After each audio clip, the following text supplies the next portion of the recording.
Hello, नमस्ते। दोस्तों, newspaper पढ़ रहा था और पढ़ते-पढ़ते बड़ा इंटरेस्टिंग विषय एक आर्टिकल के रूप में देखने को मिलता है। विषय जगन्नाथ पुरी के टेम्पल के साथ जुड़ा हुआ है। आप सबने देखा ही होगा, अभी हाल ही में रथ यात्रा भी हमने सेलिब्रेट की। अब मुद्दे की बात ये आती है कि जगन्नाथ पुरी टेम्पल का जो एडमिनिस्ट्रेशन है, जिसको हम लोग एसजेटीए के रूप में कहते हैं, श्री जगन्नाथ पुरी टेम्पल एडमिनिस्ट्रेशन, इन्होंने अब जाके डिसाइड किया है कि हम लोग जो है, अब जगन्नाथ जो जगन्नाथ धाम जो है, जो 4 धाम का एक पार्ट है सर, ठीक है? उसके ऊपर ट्रेडमार्क करने की कोशिश करेंगे, राइट? ये नाम के साथ और इसके साथ। अब मुद्दे की बात होती है कि भई यहाँ से तो एक बहुत बड़ा एक सवाल आया कि क्या ईश्वर सबके लिए है या ईश्वर एक स्पेसिफिक पॉइंट ऑफ व्यू से गॉड की जो आइडिया है उसको हम लोग डिफाइन करते हैं? क्योंकि हम लोग ट्रेडमार्क करते हैं नाम को, हम लोग ट्रेडमार्क करते हैं आइडेंटिटी को, पर क्या गॉड को ट्रेडमार्क किया जा सकता है? क्या टेम्पल को ट्रेडमार्क किया जा सकता है? इस मुद्दे के थ्रू देखने की कोशिश करेंगे। तो 4-5 मुद्दे यहाँ से निकल के आ रहे हैं। पहला मुद्दा यहाँ से ये निकल के आया है कि जगन्नाथपुरी जो टेम्पल एडमिनिस्ट्रेशन है, जिसे हम लोग एसजेटीए के रूप में कहते हैं, इन्होंने कहा है कि भई हम ट्रेडमार्क प्रोटेक्शन देने की कोशिश कर रहे हैं। क्यों? क्योंकि हमारा नाम, सिम्बॉल्स, रिचुअल्स वो हमारे रहने चाहिए, कोई और इंस्टीट्यूशंस या कोई और संस्था वी विल सी कि उसको कॉपी ना करे, राइट? कोई जगन्नाथ धाम दूसरा ना बना पाए। हमारी महाप्रसाद जो है, हमारी खुद की इंटेलेक्चुअल प्रॉपर्टी है, वो हमारे हाथ में रहे। टेम्पल जो है वो लीगली हम लोग हमारे खुद का लोगो, नाम उसी के साथ रहे और कोई और बेसिस के ऊपर से एक जो फेथ है, उसके साथ यहाँ पे ये वी विल सी कि कॉन्फ्लिक्ट ना हो जाए। अब सवाल ये आ जाता है कि ये कंट्रोवर्सी क्यों निकल के आई, है ना? Why the controversy came up sir, ठीक है? तो देखिए, कंट्रोवर्सी केम अप उसके पीछे का एक कारण है सर, ठीक है? ये आप जो टेम्पल देख रहे हो, this is the Jagannath Puri temple. ये टेम्पल आप सबको पता ही होगा 12th सेंचुरी के अंदर बना हुआ था, ईस्टर्न गंगा डायनेस्टी के द्वारा बनता है सर। कौन-सी डायनेस्टी के द्वारा? Eastern Ganga dynasty. ये ईस्टर्न गंगा डायनेस्टी के द्वारा जब ये टेम्पल बनाया गया, उसके बाद लगभग मतलब 1 साल पहले सर, ठीक है? वेस्ट बंगाल के अंदर अगर आप मिदनापुर डिस्ट्रिक्ट के अंदर चले जाओगे, तो मिदनापुर डिस्ट्रिक्ट के अंदर एक जगह है जिसका नाम है दीघा सर, ठीक है? वहाँ पे पश्चिम बंगाल के अंदर भी सेम टू सेम मंदिर बना है। आप आर्किटेक्चर भी देख पा रहे हो, आगे आपको मंदिर के मंडप देखने को मिल जाते हैं। पीछे यहाँ जगन्नाथपुरी का आपको देऊल मिलता है, सेम टू सेम दीघा के अंदर भी आपको देऊल यानी कि शिखर देखने को मिल जाएगा। अब ये बना है बंगाल के अंदर, पर सेम टू सेम इसी डिज़ाइन के साथ बनाया गया है, जिसे हम लोग कहते हैं कलिंग स्टाइल ऑफ आर्किटेक्चर। और ये नई बात नहीं है, भारत में, प्राचीन भारत में भी आप सबको पता ही होगा कि भई बहुत सारे मंदिरों का रेप्लिकेशन हुआ है। रेप्लिकेशन होने का मतलब क्या होता है सर, ठीक है? कि एक ओरिजिनल मंदिर है, उसका रेप्लिका बना हुआ है। जैसे कांची का कैलाश मंदिर है, उसका रेप्लिका बनाया गया था इन द पत्तडकल, और उसके बाद आप देखोगे तो इलोरा के अंदर भी एक रेप्लिका बनाया जाता है बाय द राष्ट्रकूटास। अब इस मंदिर को लेके क्या कंट्रोवर्सी हुई, एक-एक करके देखने की कोशिश करते हैं। बाय द वे, वीडियो में आगे बढ़ने से पहले अगर आप यूपीएससी की फुल टाइम तैयारी कर रहे हो और अगर आप हिस्ट्री को करंट अफेयर्स के साथ लिंक अप करके बहुत कॉम्प्रिहेंसिव वे के अंदर एडवांस में विथ माय पर्सनल मेंटरशिप पढ़ने की कोशिश कर रहे हो, तो मैं आपको वेलकम करता हूँ कि आप हमारे साथ जॉइन करिए अनअकैडमी पे। अभी अनअकैडमी के ऊपर हमारा एक नया सब्सक्रिप्शन शुरू हुआ है, जिसे हम लोग कहते हैं आइकॉनिक प्रो सब्सक्रिप्शन। खासियत क्या है? इसमें मैं आपको वन टू वन मेंटरशिप दूँगा। मैं पर्सनली आपको मेंटरशिप दूँगा सर, ठीक है?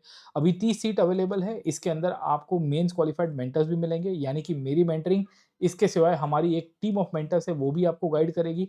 इसमें आपको हमारी टेस्ट सीरीज़, प्रीलिम्स की और मेंस की टेस्ट सीरीज़ विथ इवैल्यूएशन आपको डोर स्टेप फिजिकल कॉपी के रूप में मिलेगी।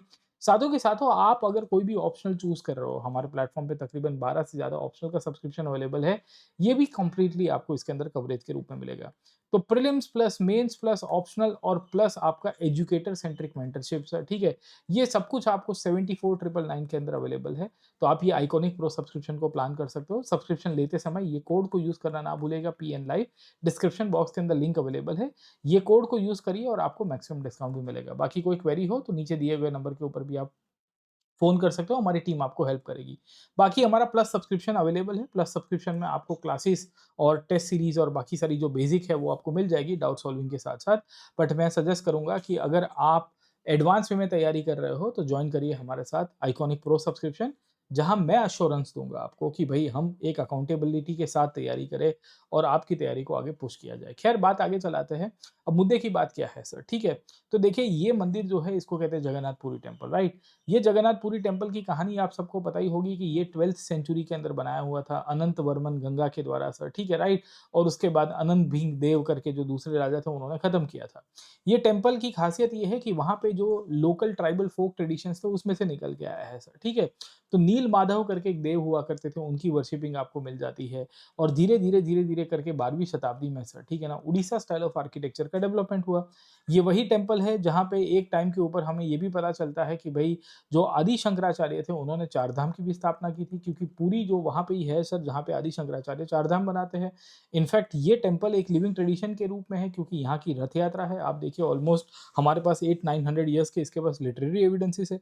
इसका महाप्रसाद बड़ा फेमस है सर, ठीक है? और उसकी भी एक अपनी प्रासंगिकता है और साथों के साथों अगर आप देखोगे तो बहुत सारे रिचुअल्स है ना?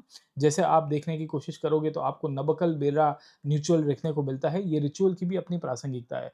अब सवाल ये आ जाता है कि इस प्रकार के टेम्पल का अगर आप इमिटेशन करोगे सर, ठीक है? कहाँ पे इमिटेशन किया गया है? सेम टू सेम टेम्पल बनाया गया है। किधर बनाया गया है? तो मैंने आपको बताया दीघा के अंदर। किधर आया है? पश्चिम बंगाल के अंदर। तो पश्चिम बंगाल के अंदर जब ये बना तो मूलतः से जगन्नाथपुरी के जो टेम्पल एडमिनिस्ट्रेशन के प्रशासक थे, उनको एक तरह का सवाल उठा। सवाल किस बात का उठा? उनको ये सवाल इस बात के ऊपर उठा कि भई देखो मंदिर तो इतना पुराना है, इसको मॉडर्न पीरियड के अंदर बना के इमिटेट किया जा सकता है कि नहीं किया जा सकता? तो मोटे-मोटे तौर के ऊपर 3-4 सवाल हैं सर, ठीक है, राइट, ओके। पश्चिम बंगाल के अंदर जो रेप्लिका बना है, रेप्लिका ने भी सेम नाम रखा है। उन्होंने भी कहा कि श्री श्री जगन्नाथ धाम कल्चरल सेंटर सर, ठीक है, राइट। अब रेप्लिका बनाया, सेम नाम ही रखा गया है सर, ठीक है ना? तो जगन्नाथ धाम के सामने sir getting on point, okay. दूसरा इन्होंने ये कहा है कि भई देखो हम ओरिजिनल 4 धाम में से है सर, ठीक है? जगन्नाथपुरी क्या है? Jagannathpuri is part of the 4 dham around, पर क्या पश्चिम बंगाल वाला जो 4 धाम का है? नहीं है sir, getting on point, okay. तो इसके लिए जगन्नाथपुरी के जो टेम्पल एडमिनिस्ट्रेटर्स थे, इनको लगा कि भई नहीं, हमें प्रोटेक्शन की तरफ जाना चाहिए, राइट? तो इस प्रोटेक्शन के रूप में इन्होंने बहुत सारी आईपी इंटेलेक्चुअल प्रॉपर्टी को लेके सर, ठीक है ना, ट्रेडमार्क की यहाँ पे एप्लीकेशन की है। हमारे यहाँ पे एक कानून है जिसका नाम है ट्रेडमार्क एक्ट ऑफ 1999 सर, ठीक है? कि भई देखो ये जो जगन्नाथपुरी धाम का जो टाइटल लगता है ना, मैंने आपको बताया सर, ठीक है? जो जगन्नाथपुरी धाम का जो टाइटल लगता है वो हमारा है sir, getting on point, okay ना? समझे कि नहीं समझे? और कोई नहीं यूज़ कर सकता है, इवन बंगाल में मंदिर बन सकता है, उसमें कोई दो राय नहीं है सर, ठीक है? पर ये नाम हमारा है। इनफैक्ट ऑलरेडी 29 के आस-पास इन्होंने ट्रेडमार्क एप्लीकेशन की थी अलग-अलग आइडेंटिटीज़ के साथ। उसमें जगन्नाथ धाम, श्री क्षेत्र सर, ठीक है? पतित पावन, कोयली वैकुंठ सर, ठीक है? ये सब अलग-अलग टर्म्स है जिसको ऑलरेडी एक तरह से देखोगे तो अप्रूवल की प्रोसेस शुरू हो चुकी है, राइट? है ना? और इसमें और भी आप देखोगे तो टाइटल्स के साथ, सिम्बल्स के साथ चीज़ें मिलती रहती है, राइट? अब हमेशा से याद रखिएगा, इसका ऑब्जेक्टिव ये नहीं है कि गॉड को रिस्ट्रिक्ट करना है, ये जगन्नाथपुरी वालों का कहना है सर, ठीक है? ऑब्जेक्टिव ये है कि भई कोई अनऑथोराइज़्ड कमर्शियल एक्सप्लॉइटेशन ना कर दे सर, ठीक है? अब सेम नाम के टेम्पल के साथ सेम डिज़ाइन करके आप अल्टीमेटली उसका ही जो इम्पोर्टेंस है, प्रासंगिकता है, उसको कहीं न कहीं आप ख़ारिज करने की कोशिश कर रहे हो, ऐसा जगन्नाथपुरी वालों का कहना है सर। किसने? बोलसी कि बंगाल वालों ने जो किया उसको लेके उड़ीसा वाले जो टेम्पल प्रशासक है वो कह रहे हैं, राइट। अब मुद्दे की बात इनकी भी सही है sir, getting my point, okay. तो इस तरह से इसका मुद्दा निकल गया है। अब यहाँ से 3-4 लीगल मुद्दे निकल के आते हैं सर, ठीक है? कि can temple have a trademark? Can God have a trademark around sir? Getting my point, okay. तो याद रखिएगा कि हमारे यहाँ जो कानून है जिसका नाम है ट्रेडमार्क एक्ट ऑफ 1999, कौन सा कानून है? ट्रेडमार्क एक्ट, और उसके रिलेटेड रूल्स भी पास किए गए। इसमें नेम्स, लोगोस और सिंबल्स को ज़रूर से एक तरह का प्रोटेक्शन मिलता है। क्यों? क्योंकि आप देखिए बहुत सारे सिंबल्स को लोगों ने कॉपी करने की कोशिश की। अभी रिसेंटली एक कंट्रोवर्सी हुई थी सर, ठीक है? कि महिंद्रा ने अपनी गाड़ी का नाम 6C रखा था सर, ठीक है? उसको लेके महिंद्रा और इंडिगो के बीच में इसको लेके कंट्रोवर्सी हो गई थी, अगर आपको थोड़ा बहुत आइडिया होगा तो सर, ठीक है? क्योंकि इंडिगो जो है उसकी जो प्लेन्स का और उसका बेसिकली जो नेमिंग होता है वो 6C के ऊपर से होता है सर, ठीक है? और वो उनका ट्रेडमार्क भी है, राइट? तो फिर महिंद्रा को अपनी जो गाड़ी है उसको BE6 करना पड़ा, ना कि BE6E, ओरिजिनल नाम उसका हुआ करता था। तो इसको लेके ऑलरेडी ये कमर्शियल इश्यूज़ के ऊपर बहुत सारी कंट्रोवर्सीज़ हो चुकी है सर, ठीक है? तो इंस्टीट्यूशनल आइडेंटिटी और आपकी जो ब्रांड की गुडविल होती है वो होती है। पर ये तो गॉड का मुद्दा है, रिलिजन का मुद्दा है, फेथ का मुद्दा है, वर्शिप का मुद्दा है सर, ठीक है? क्या इसको ट्रेडमार्क एक्ट कवर कर पाएगा कि नहीं कर पाएगा? ये तो बहुत बड़ा सवाल है सर, गेटिंग ओवर, ओके। और मैंने बताया कि इतनी पुरानी लेगेसी के साथ अगर आप उसको प्रोटेक्ट करवा रहे हो तो कैसे करोगे सर? Getting over, okay.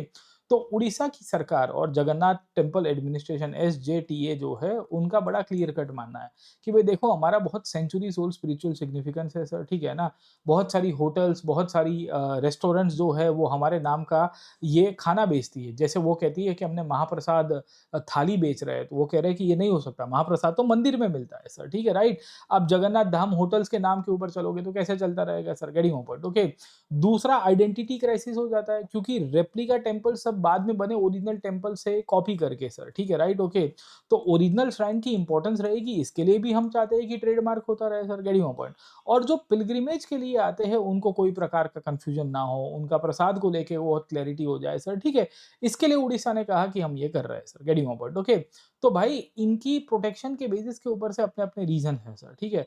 उन्होंने कहा है कि भई देखो हर एक मंदिर की अपनी भौगोलिक इम्पोर्टेंस होती है, ज्योग्राफिकल इम्पोर्टेंस है। वेटिकन क्रिश्चियंस के लिए इम्पोर्टेंट है, मक्का मुस्लिम्स के लिए इम्पोर्टेंट है, गोल्डन टेम्पल अगर आप देखोगे तो सिखों के लिए इम्पोर्टेंट है। वैसे जगन्नाथ धाम 4 धामों में से एक है, वो एक ही हो सकता है। अब जगन्नाथ धाम की 4-5 ब्रांचेस बना के सेम नाम के साथ उसको रेप्लिकेट करोगे तो वो अच्छी बात नहीं होगी sir, getting my point, okay. तो उसमें दूसरा भी ये है कि मंदिरों में सेम टू सेम प्रसाद बेचा जाएगा, तो सेम प्रसाद विल सी की इस तरह से सेम एम्ब्लम के रूप में, ऊपर से ये इलीगल होगा और फिर लोगों के द्वारा डोनेशन दिया जाएगा, तो उसमें फिर फाइनेंशियल इश्यूज़ भी निकल के आ जाएँगे सर, ठीक है? और यही चीज़ ग्लोबली भी होने की शक्यता है सर, ठीक है? तो उड़ीसा की सरकार और जो जगन्नाथ टेम्पल एडमिनिस्ट्रेशन है, एसजेटी है, बड़ा क्लियर कट कह रहा है कि भई देखो हमें एक लीगल प्रोटेक्शन चाहिए और ये गलत भी नहीं है। अब कुछ लोग कह रहे हैं कि भई ये नहीं होना चाहिए था सर, गेटिंग माय पॉइंट, क्यों?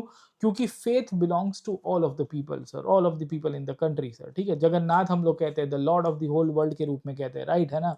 तो क्या उनकी वर्शिप को आप एक तरह से रेप्लिकेट करते हुए रोक पाओगे सर, ठीक है? तो बहुत लोग कहते हैं कि faith is universal sir, faith belongs to all the global devotees, Jagannath को पूरे विश्व के अंदर सर, ठीक है ना? लोग मानते हैं, लोग वर्शिप करते हैं, राइट और रॉन्ग सर, ठीक है?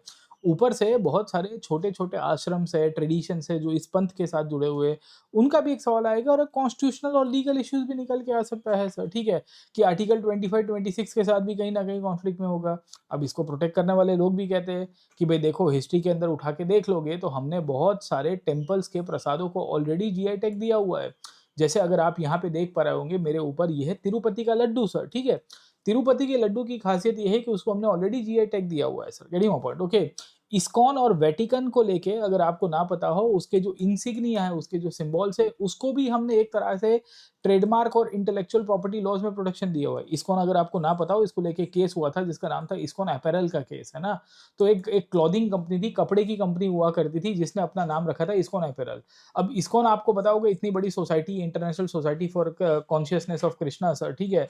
तो ये कृष्ण भगवान को लेके और जो कृष्ण वर्शिपिंग को लेके विल्सी की जो अपना कार्य कर रही है, सेम वही नाम से अगर आप कपड़े की कंपनी बनाओगे तो कन्फ्यूजन होगा ना।